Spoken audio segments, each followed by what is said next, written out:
Anda kembali lagi di segmen khusus Editor's View dan juga masih hadir di studio CNBC Indonesia, Managing Editor CNBC Indonesia, Mbak Sefty Oktarianisa dan juga ekonomis CNBC Indonesia, Mbak Maya Saroh, begitu ya Mbak Esa dan juga Mbak Sefty. Kita lanjutkan kembali dialognya. Saya ingin menanyakan dulu kepada Mbak Esa begitu ya. Kalau kita melihat pada saat awal-awal ya perang Rusia dan juga Ukraina, kita lihat tadi harga emas tergoyang bahkan melesat naik. Sempat ada prediksi emas ini akan naik 200% loh di awal tahun ini ya karena konflik antara Rusia dan juga Ukraina. Tapi sekarang harga emas sudah mulai stabil walaupun sempat turun begitu ya, tapi sempat naik lagi ya, cukup dinamis lah harganya. Artinya kita lihat cukup banyak begitu ya komoditas begitu yang harganya memang tergoyang lah karena perang antara Rusia dan juga Ukraina. Nah, kalau dilihat sebetulnya untuk perang antara Hamas Palestina dan juga Israel ini mengenai harga-harga komoditasnya ini dampaknya akan seperti apa, dan juga artinya jika nanti ada negara-negara yang nyata-nyata atau menyatakan diri akan mendukung salah satu pihak, dampaknya ke harga komoditasnya akan seperti apa? Kalau kita lihat ya mungkin kita harus ingat bahwa sama Palestina dan Israel sama-sama di Timur Tengah yang mana pasti adalah ladang minyak dunia ya. Jadi apapun yang terjadi di sana walaupun mereka tidak produksi secara besar pasti akan sangat berpengaruh karena itu soal distribusi, soal kekhawatiran ya. Dan jangan lupa juga ada sekutu mungkin ya yang Palestina itu kalau Iran masuk seberapa besar ini nanti akan mempengaruhi harga minyak ya. Karena dunia sebenarnya sudah menunggu ini posisi Iran akan seperti apa nih. Kalau kemudian Iran ikut masuk ke sana, wah ini bisa jadi bahaya. Karena Iran kan kita tahu salah satu produsen minyak terbesar di dunia juga ya.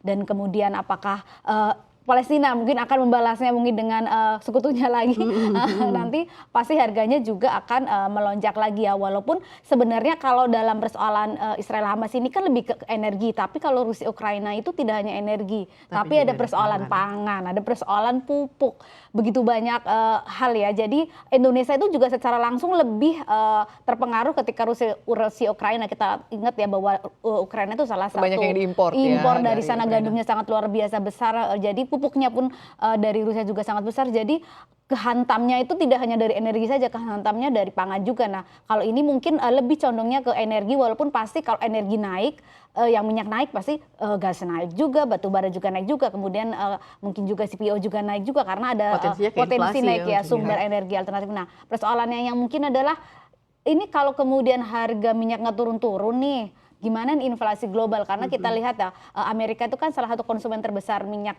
dunia, dan inflasi Amerika apapun yang terjadi ini pasti akan ngaruh ya. Kita lihat semalam itu kan inflasi Amerika walaupun stagnan 3,7 semuanya udah panik, wah ini lebih bahaya. Tapi sebetulnya ini belum dingin ya, inflasi di Amerika Serikat belum dingin. Nah dengan kalau harga minyak kemudian gara-gara perang Israel Hamas itu naik lagi, artinya ada potensi inflasi Amerika ini naik lagi.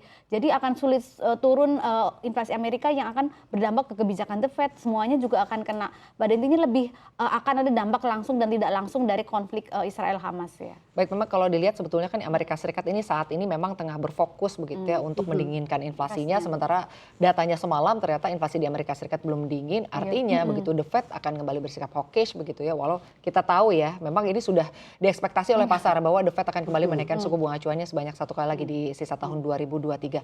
Artinya kalau dari sisi Mbak Esa sendiri melihat bahwa perang antara Hamas Palestina dan juga Israel ini akan berdampak juga kepada inflasi yang ada di Amerika Serikat dan juga pasti diikuti oleh negara-negara lain tentunya seiring dengan harga minyak yang kemungkinan saja bisa naik ya. Kalau dari redaksi sendiri melihatnya seperti apa Mbak Sefty?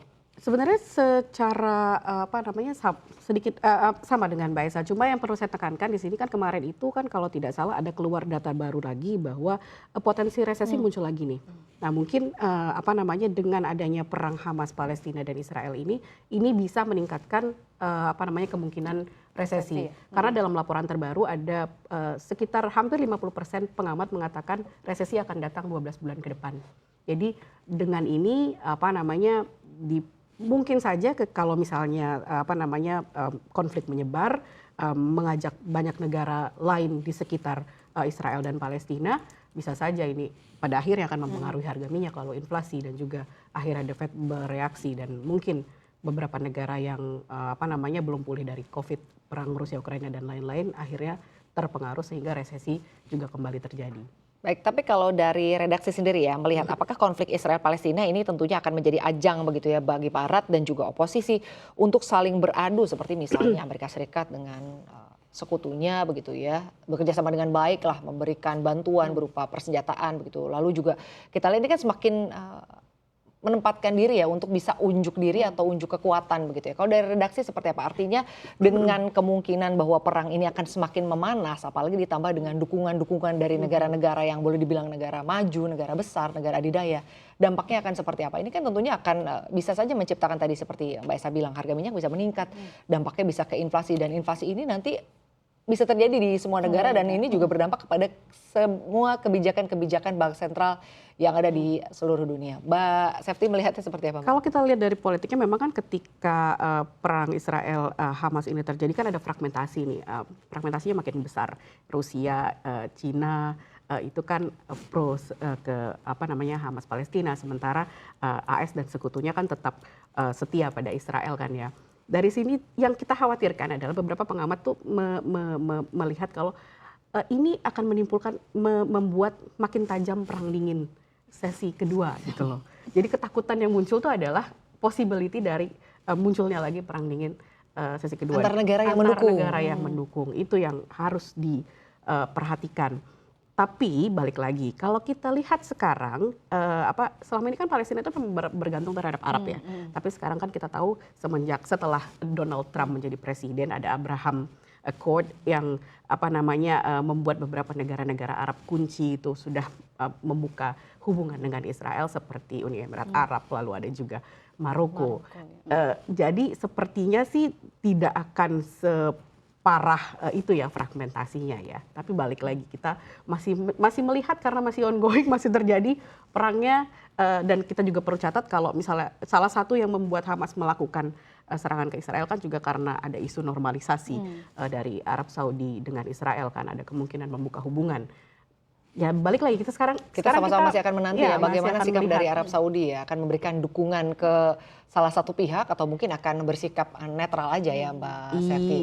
Kalau Arab Saudi sih jelas sih, mereka mengatakan kemanusiaan yang paling utama, perang harus dihentikan. Tapi seperti apa aksi nyatanya itu yang memang kita tunggu dari banyak negara-negara ini. Oke, Mbak Sefty, berbicara mengenai dukungan begitu ya. Ini kalau dari redaksi sendiri melihat bagaimana sikap Indonesia nih terhadap perang antara Hamas Palestina dan juga Israel?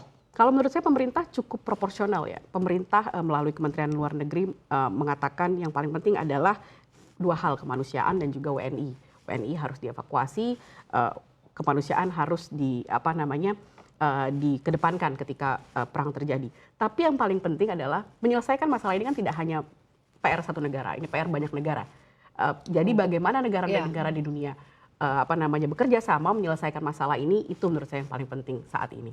Baik, terima kasih Mbak Sefty dan juga Mbak Esa ya. Semoga saja konflik antara Rusia dan Ukraina lekas selesai, perang antara Hamas Palestina dan juga Israel lekas selesai begitu. Semoga negara-negara yang mendukung ini tidak semakin membuat panas begitu ya. Dan juga semoga saja semuanya ini lekas membaik ya Mbak Esa. Karena ini kalau kita lihat memang kejahatan kemanusiaan lah perang itu ya. Terima kasih banyak Managing Editor CNBC Indonesia Mbak Sefty Oktarianisa dan juga ekonomis CNBC Indonesia Research Mbak Maesaro begitu sudah bergabung bersama kami.